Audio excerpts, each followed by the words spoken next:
It was a cold and silent night, the kind of night where even the wind seemed afraid to move. Inside his small house, the man sat alone, listening to the faint ticking of a wall clock. Everything outside was quiet, almost too quiet. He liked nights like this, peaceful, calm, simple, but on that night, peace was not going to last. Suddenly there came a sound. It was not the sound of the wind, it was not the sound of branches scratching the glass. It was something heavier, slower, something alive. It was a knock, soft at first, almost unsure. The man froze.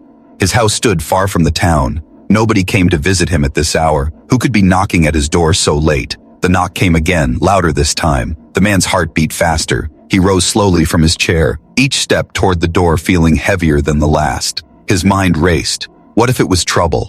What if it was danger? Yet something inside him told him he must open the door. He must see who was there.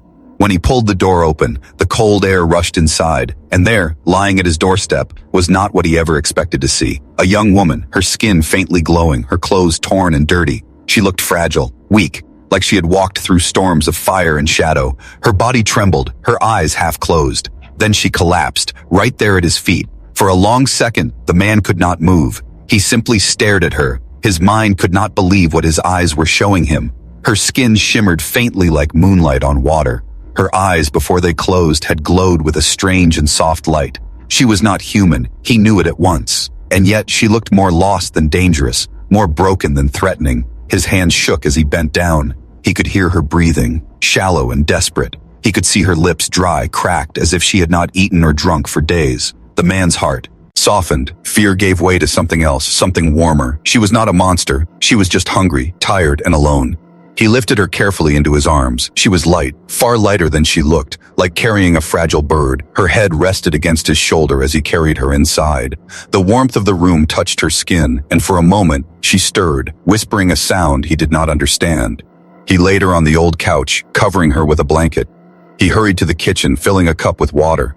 When he touched the cup to her lips, she drank greedily, her trembling hands trying to hold the cup, but failing. He helped her, little by little, until her eyes opened again, just a little. She looked at him with fear and hope mixed together. Her lips moved, but only a soft word escaped, a word broken by pain. The man leaned closer. He thought he had heard her say something. It sounded like safe, or maybe save.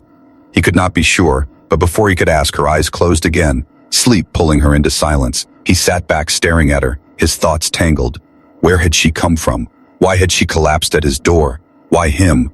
He looked at the glowing lines faintly running along her wrist, like veins made of starlight. He knew then that she was not from Earth. She was from somewhere beyond, somewhere far away. The night dragged on, but he could not rest.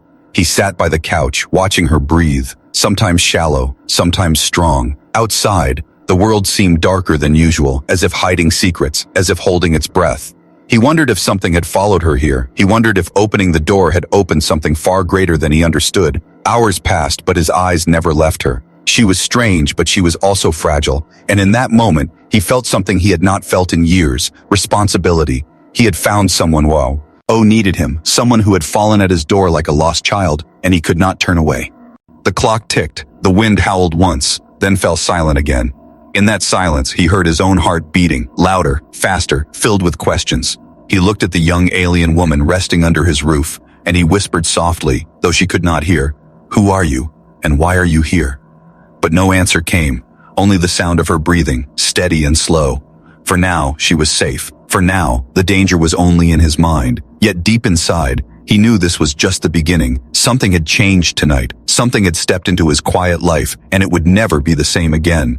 And outside, in the distance, far beyond the dark horizon, faint lights flickered in the sky, moving, searching, closing in. The morning sun rose slowly, its golden light slipping through the curtains of the small house. The man had barely slept. His eyes were heavy, but his thoughts were heavier. For on his couch lay a being unlike any he had ever seen. A young alien woman who had collapsed at his door the night before. She stirred as the light touched her face. Her eyelids fluttered, and she let out a soft sound, weak but alive. The man moved closer. His heart raced as her glowing eyes opened once again. They were bright now, brighter than the night before, like twin stars shining through mist. She looked around, confused, her hands clutching the blanket as if unsure where she was. "You're safe," the man said gently, though he was not sure if she understood. His voice shook a little. She turned her head toward him, blinking, trying to read his tone more than his words. Slowly, carefully, she sat up. Her movements were unsteady, like a child learning to walk again. Her stomach growled loudly. The man realized how hungry she must be. He hurried to the kitchen, pulling out bread, fruit, and a small bowl of soup from the night before. When he placed the food on the table, she looked at it with wide eyes. Her fingers trembled as she reached out. She grabbed the bread first, biting into it as if she had not eaten in days. The man watched, amazed.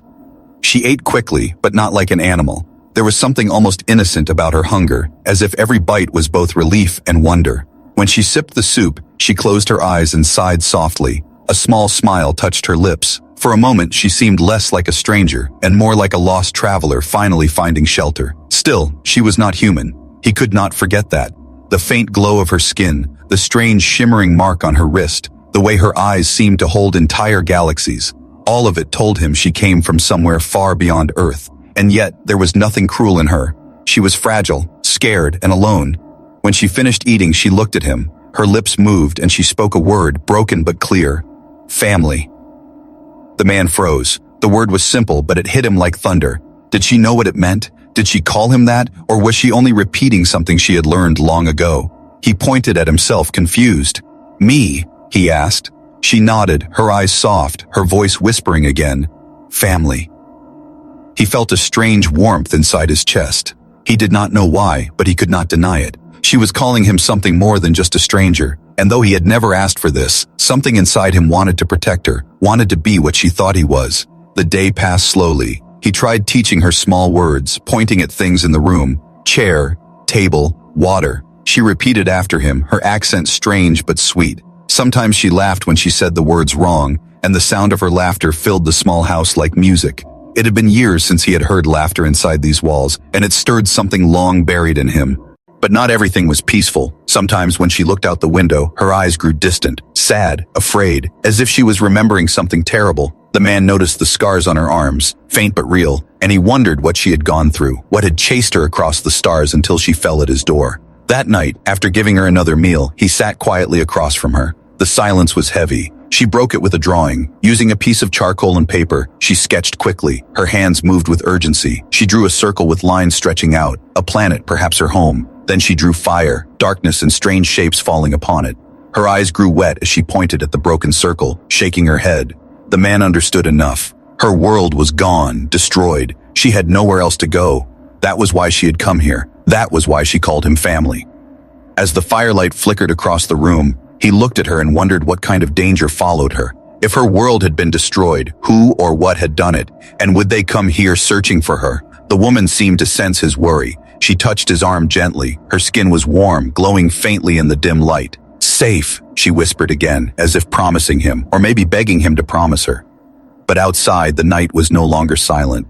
Far in the distance, strange lights blinked in the sky, not like stars, not like planes. They moved with purpose, slow and searching. The man did not notice them yet, but she did.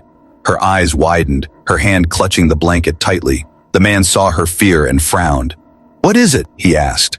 But she only shook her head, eyes fixed on the sky beyond the window. She whispered something in her own language, soft and desperate. Then she looked back at him, her eyes begging him not to leave her side. He nodded without even that. Anking. He would not leave her. He would not hand her over, whoever or whatever was out there. She was his responsibility now, his family, even if he did not understand why. And in that moment, as the lights in the distance moved closer, the man realized his life was no longer his own. Something far greater had stepped into it, something that would not let go. The night outside was quiet again, but it was not the same kind of quiet as before. It was the quiet of something hiding, something waiting. The man sat near the window, staring out into the darkness. His eyes searched the horizon for those strange lights he had noticed earlier, but now they were gone, as if they had never been there at all. Behind him, the alien woman lay curled under the blanket. Her breathing was steady, but her eyes were open, glowing faintly in the dim light. She was not asleep. She was watching him, studying his face, perhaps trying to understand the man who had given her shelter. When he turned, their eyes met. For a long moment, no words were spoken. Then she pointed at the window, at the sky, and whispered softly, "Stars." Her voice was fragile, but her tone carried both wonder and sadness. "Yes," the man said gently, "stars." He repeated the words so she would know he understood. She smiled faintly, but her smile quickly faded. She picked up the charcoal again and began to draw on the scrap of paper he had given her earlier. Her hands moved quickly, her eyes focused. She drew stars, many stars. Then she circled one, pressing harder with the charcoal until the paper nearly tore. She pointed at herself, then at the circle. "Home," she whispered. The man felt his chest tighten. That circle was her world, far beyond his reach. Now only ashes remained. She drew again, this time dark shapes around the circle. Ships, maybe. They looked sharp, cruel. They surrounded her planet like hunters, surrounding prey. Then she smeared the circle with her palm, black lines crossing through it. Her hands trembled as she finished the drawing. Her eyes glistened with unshed tears. The man swallowed hard. He was no artist, no soldier, no hero, yet here before him was someone who had escaped destruction itself, someone who had seen her home destroyed, and somehow she had ended up at his door. He wanted to ask her who had done it. He wanted to know if those lights he saw in the sky were the same hunters who had chased her across the stars, but he had no way to ask, and she had no way to fully answer. Instead, he tried another way. He pointed at her wrist, at the glowing mark. "What is this?" he asked. She looked down, then pulled her arm closer to her chest, shaking her head. She whispered something in her language, her voice heavy with fear. The glow pulsed faintly, as if alive. He realized then it was not just decoration, not just a scar. It was something more, something important. The woman noticed his eyes on it and finally spoke one word in broken English. "Signal." The man's breath caught. Signal. That meant someone could be tracking her. He stood quickly, moving to the window again. His eyes searched the horizon. The stars looked peaceful, but he no longer trusted their silence. Somewhere out there, ships might be waiting, following, hunting. When he turned back, he saw her watching him with wide, fearful eyes. She understood too. She whispered again, almost pleading, "Family, safe." Her hands reached toward him, shaking. He stepped closer, kneeling by her side. He placed his hand gently over hers. "Safe," he said firmly. Though he was not sure if it was true, he would protect her. He did not know how, but he could not send her away. Not now, not ever. The night deepened. The man lit a small fire in the old stove. The glow warmed the room, casting long shadows across the walls. The woman sat near the fire, her eyes fixed on the flames. She began humming softly, a strange and haunting tune. The sound carried a weight of memory. It was both beautiful and heartbreaking. He listened quietly, feeling his heart ache with every note. When the humming stopped, she looked at him again, and with slow, careful words, she said, "My people, gone." Her English was broken, but the meaning was clear. Her people were gone. She was alone. He could not find words to comfort her. Instead, he handed her another piece of bread. She took it with a soft nod. Her glowing eyes softened, and for a moment the heaviness between them lifted. But later that night, as he sat near the window again, he saw it, faint but real, a flicker of light in the sky, moving not like a star, not like a plane, but like a ship. His stomach turned cold. He knew then the danger was real, and it was coming closer. He returned to her. She was lying on the couch again, her body curled under the blanket. She looked peaceful now, but her glowing mark pulsed faintly in rhythm, like a beacon calling out into the night. He whispered to himself, "They will come for her, and when they do, they will find me too." He should have been afraid, but instead he felt something else, determination. He had lived a quiet life, a lonely life, but now he had a reason to stand, a reason to fight. He looked at her one last time before closing his eyes. He did not know what tomorrow would bring, but he knew one thing for certain. The night sky was no longer just stars. It was full of secrets, and those secrets were coming closer. The morning felt heavy, though the sun was shining bright. The man stepped outside his house, trying to clear his thoughts. The world looked normal. Birds sang, trees swayed, neighbors went about their business. Yet he could not shake the feeling that danger was near. Last night's strange light in the sky still burned in his memory. Inside, the alien woman sat quietly. Her glowing eyes followed his every move. She seemed restless. Her hands touched the mark on her wrist again and again, as if she felt it calling. The man tried to distract her with food and small words, but her fear was clear. She was waiting for something, or maybe for someone.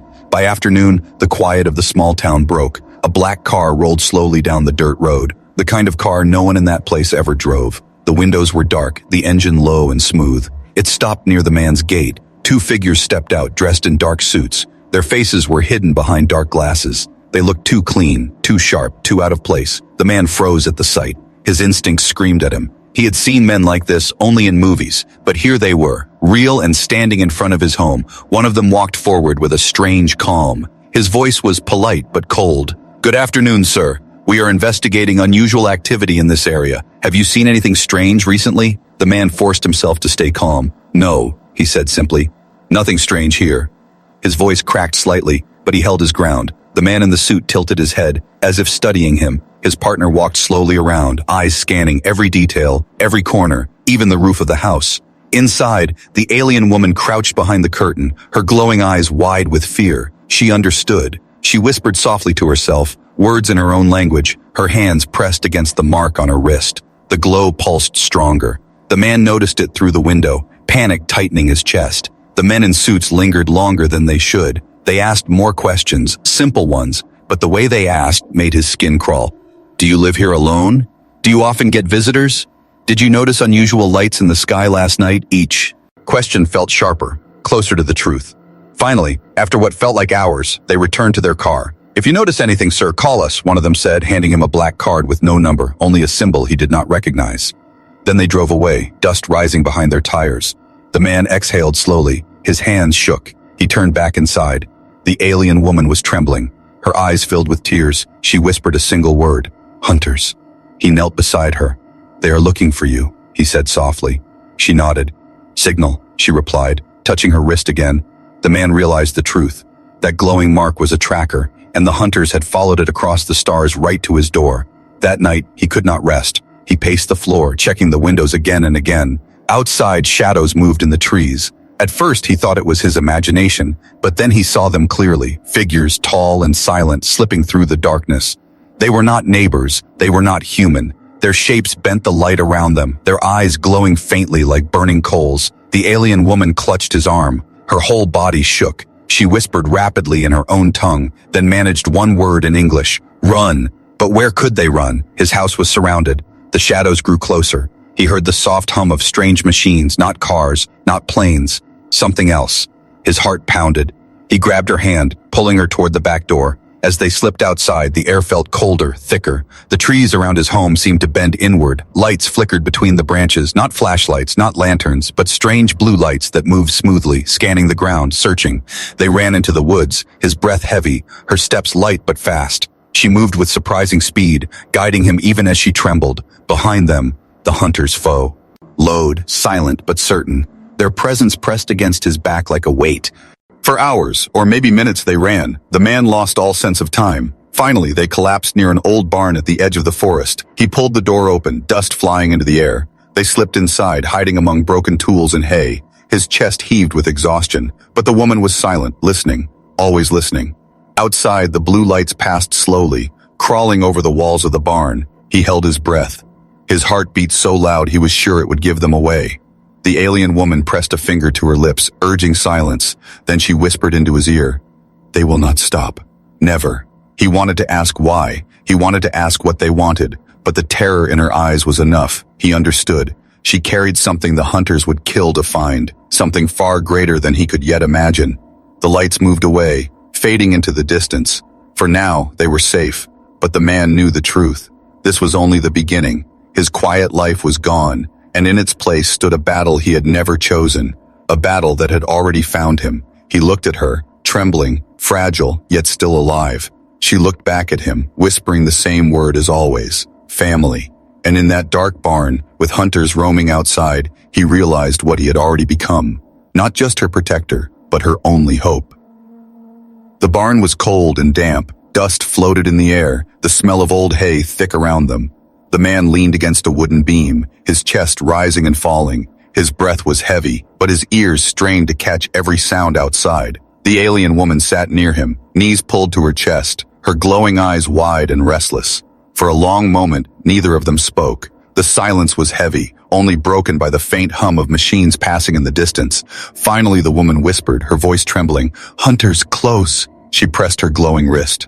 Against her chest, the mark pulsing like a heartbeat. The man clenched his fists. He was no soldier, no fighter, yet something inside him burned. He would not hand her over. He could not. "We can't stay here," he muttered. "We have to keep moving." She nodded, fear clear on her face, but trust too. She rose slowly, her fragile frame shaking. yet her eyes fixed on him as if to say she would follow wherever he led. They slipped out of the barn before dawn. The woods were still dark, mist curling low across the ground. Every shadow looked alive. Every sound made his skin crawl. Yet step by step they pushed forward. He led, she followed, and together they disappeared deeper into the forest. The hunters were not far. Strange blue lights swept through the trees behind them. Silent shapes glided across the ground. Their movements were too smooth, too inhuman. The man held the woman's hand tightly, urging her to run faster. His lungs burned, his legs ached, but he refused to stop. Hours passed, or maybe it was less. Time blurred into fear and motion. Finally, they stumbled into a clearing where the forest gave way to hills. The morning sun spilled across the sky, golden and warm. It should have felt safe, but the danger clung to them still. The woman collapsed to her knees, gasping for breath. The man knelt beside her. "Are you all right?" he asked. She shook her head weakly, pointing at her glowing wrist. The signal was brighter now, pulsing faster. It was like a beacon, calling the hunters closer with every beat. Desperation pushed the man to act. He picked up a rock and tried to smash the mark, but the woman cried out, grabbing his hand, her eyes filled with both fear and warning. She shook her head violently. "No, life," she stammered. The man froze. Realization hit him. The mark was not just a signal, it was tied to her life itself. Destroying it might kill her. He dropped the rock, guilt and frustration washing over him. "Then how do we stop them?" he asked. She looked at him trembling and whispered, "Trust." Before he could respond, the air around them rippled. A blue beam of light shot down from the trees, cutting across the clearing. The hunters had found them. Shadows moved between the trunks, closing in. The man grabbed her hand again, pulling her toward the hills. They ran, but the hunters were faster. One of them leapt forward, tall and thin, its eyes burning with cold fire. It raised a device in its hand, a weapon unlike anything the man had ever seen. The beam shot toward them, but before it struck, the woman cried out. Her body glowed suddenly brighter, a shield of light bursting around them. The energy struck the shield and shattered into sparks. The man stumbled back in shock, staring at her. She had powers beyond anything he could imagine. Her whole body trembled as she held the shield, sweat dripping down her forehead. The hunter hissed, stepping closer, but the man did not run this time. He grabbed a fallen branch and swung with all his strength. The strike connected, knocking the weapon from the hunter's hand. The alien woman collapsed, the shield fading. The man pulled her up, his heart pounding. They ran again, stumbling through the hills until the hunter's lights were far behind. Finally, they found shelter in an old, abandoned cabin, hidden under vines and trees. Inside, the woman lay weak, her glow dim. The man held her hand, his chest heavy with worry. "You saved me," he whispered. Her lips moved slowly, forming one word: family. The man felt a sting in his eyes. He had lived alone for so long with no one to call his own. Yet now this fragile stranger from the stars looked at him as if he was all she had. He squeezed her hand. "Yes, family," he said firmly. That night, as she rested, he kept watch, his eyes sharp, his body tense. He knew the hunters would not stop. They would chase her across worlds if they had to. And now, because he had chosen her, because she had chosen him, they would chase him too, but he no longer cared. He had something worth fighting for, something worth dying for. As the stars stretched across the sky above the cabin, he whispered into the darkness, "You will not take her. She is mine to protect."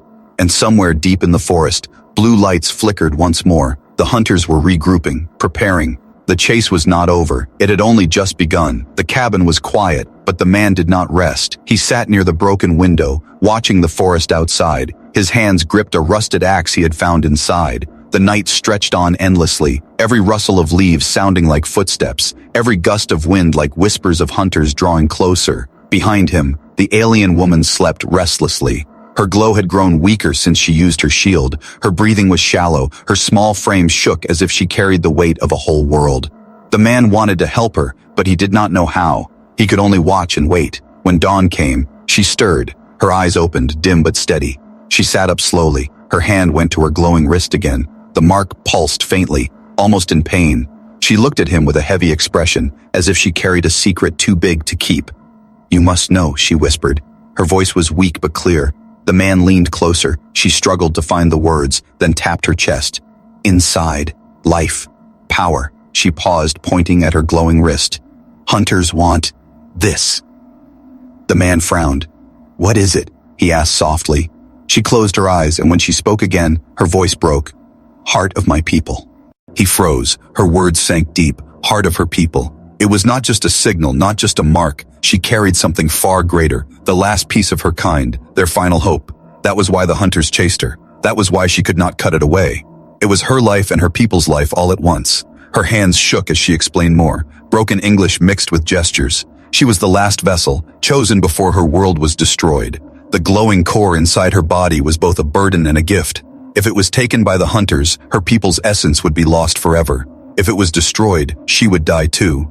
The man felt his chest tighten. He looked at her fragile form, her trembling hands, her eyes filled with sorrow. She was no warrior, no fighter. She was only surviving, and yet she carried the fate of an entire race. Tears touched her eyes. She whispered, "I run, I hide, but they find me always. Better if I give." Her voice broke. She looked at him with pain. "If I give, they stop, you safe." The man shook his head instantly. His voice was fierce. "No, you will not give yourself to them." He gripped her shoulders, staring into her glowing eyes. "You are not alone anymore. Do you hear me? You are not alone." She blinked, surprised by the strength in his voice. Her lips trembled. Slowly, she whispered the word she always used. "Family." The man felt something rise inside him, stronger than fear, stronger than doubt. For so long he had lived with nothing, no one to protect, no one to fight for. But now she was here, fragile, hunted, calling him family. And he realized he would rather die than let her sacrifice herself. The day passed in uneasy silence. He tried to think of a plan, but the hunters were too strong, too many. The woman sat by the fire, humming her haunting tune again, but this time it was softer, sadder, as if she knew the end was near. Tohu. At night, the danger arrived. The forest outside came alive with lights. Blue beams swept across the trees. Shadows moved quickly and silently. The hum of machines echoed through the night. The hunters had found them again. The man's heart pounded. He grabbed the axe and stood at the door. He turned back to her. "Stay behind me," he said firmly. She shook her head, rising weakly to her feet. "No, I fight too." Her voice was quiet but steady. The door rattled. Shadows pressed against the walls. In the faint glow of the fire, the woman's body shimmered brighter. Her eyes glowed like twin stars. She stepped forward, standing beside him, not behind. "If I fall, you take core. You run," she said. The man's chest ached at her words. She was ready to give herself, ready to sacrifice so he might live, but he would not let that happen. He gripped her hand tightly, shaking his head. "We run together, we fight together. If one falls, both fall." Her eyes widened, glowing brighter with emotion. A tear slid down her cheek. She whispered again, "Family." The hunters burst in, tall and shadowed, weapons glowing. The cabin shook with their power. The man roared and swung the axe, striking the first one down. The woman raised her hands, a shield of light exploding outward. The hunters staggered, sparks flying as the energy clashed. But she was weakening. Every burst of light drained her. Her body shook. Blood trickled from her lips. She cried out in pain, yet she kept fighting. The man caught her as she stumbled, holding her close. "Stop," she gasped. "I cannot hold." Her glow flickered, dimming fast. She pressed her hand against his chest, her eyes desperate. "If I give, they stop." He shook his head violently, his voice fierce. "No, you live. Do you hear me? You live." He lifted her in his arms, pushing through the broken wall of the cabin, running into the night. The hunters followed, their lights burning behind him. The forest swallowed them once more, but the chase was far from over. The woman's glow flickered like a dying flame. Her breath was shallow, but in her eyes, trust remained. Even in her weakness, she whispered the word one last time, "Family." And in that moment, the man made a vow to himself. He would not let her die. He would not let her sacrifice everything. If it meant fighting the stars themselves, he would do it. He would protect her, no matter the cost. The night forest was alive with pursuit. Blue lights sliced through the trees. Shadows moved with unnatural speed. The man carried the alien woman in his arms, her glow flickering weakly. Each step was heavy, but he refused to stop, refused to surrender her to the hunters that closed in from every side. Behind them, the sound of machines grew louder, a low hum like thunder building in the ground. The hunters were no longer hiding. They marched openly, their glowing eyes burning in the dark, weapons raised. They wanted her, and they would destroy anyone who stood in their way. The man stumbled through the trees until he reached a ridge. Below lay an open valley, and above, the night sky shimmered with strange lights. Not just stars, but massive shapes, ships hanging in the heavens. Their search beams spread across the land like fingers of fire. He realized then that the hunt was bigger than he imagined. She was not just being chased by a few. The entire sky seemed to be against her. He placed her down gently against a rock. Her body shook with exhaustion. Her glowing wrist pulsed faintly, dimmer than before. Her voice was weak, but she forced the words out. "No more run," she whispered. "If I give, hunters stop, you safe." The man shook his head fiercely. "No, we don't stop here. I will not let them take you." His voice was heavy with both anger and fear. She looked at him, eyes wet, glowing with sorrow and love. "Why?" she whispered. "Why risk?" He knelt beside her, his voice breaking. "Because you called me family. Because I believe it. You are mine to protect. If I lose you, I lose myself." Before she could reply, the hunters stepped into the clearing. Their tall forms glowed faintly, weapons aimed. A dozen shadows closed in around them. The man gripped the axe tighter, knowing he could not fight them all. Still, he stood tall, his body shielding hers. The lead hunter raised its weapon, a beam of blue energy glowing at its tip. The alien woman cried out, her hands shaking. She summoned what little strength she had left, her glow bursting into a shield of light once more. The energy struck, the shield cracked. She screamed, falling forward into the man's arms. "Stop!" he shouted into the night, his voice raw. "If you want her, you take me first." His defiance echoed through the valley. The hunters hesitated, their glowing eyes fixed on him. For the first time, he saw confusion in their movements. The woman pressed her hand against his chest. Her glow spread faintly into him, warm and alive. Her voice was barely a whisper. "Together." He realized what she was doing. She was sharing her power, her essence. She was binding him to her. The glow spread across his arms, his chest. His eyes burned with starlight. The axe in his hands shimmered like fire. He gasped as strength filled him, strength not his own. She smiled weakly, her last energy flowing into him. "Family," she whispered.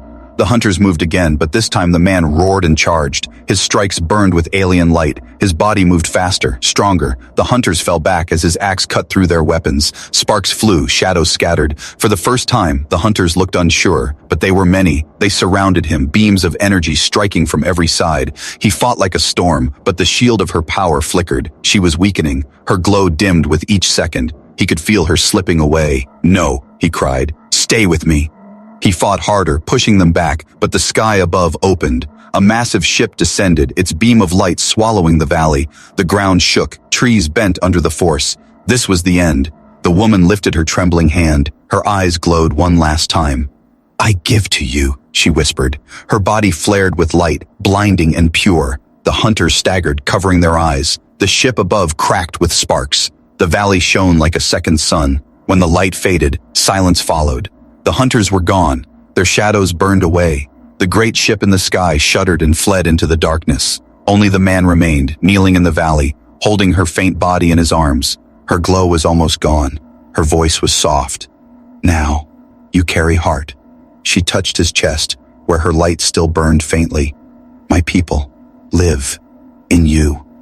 Her last tear slid down her cheek, and with a final whisper she said, "Family." The man held her tightly, his heart breaking. "No, stay with me," he begged. But her glow faded, and her body grew still. He sat in the quiet valley, stars shining above. A hunter's gone, holding the only one who had ever called him family. Yet as the night deepened, he felt it, a warmth in his chest, a light that did not fade. Her essence was still there, alive inside him. The heart of her people was not gone, it had been given to him. He looked up at the stars, his face wet with tears, and whispered, "I will protect it. I will protect you, always." The valley lay silent, but in that silence, something new was born. The man was no longer just human. He carried the last hope of another world. And though he sat alone, he was no longer truly alone, for she had given him more than light, more than power. She had given him family beyond stars.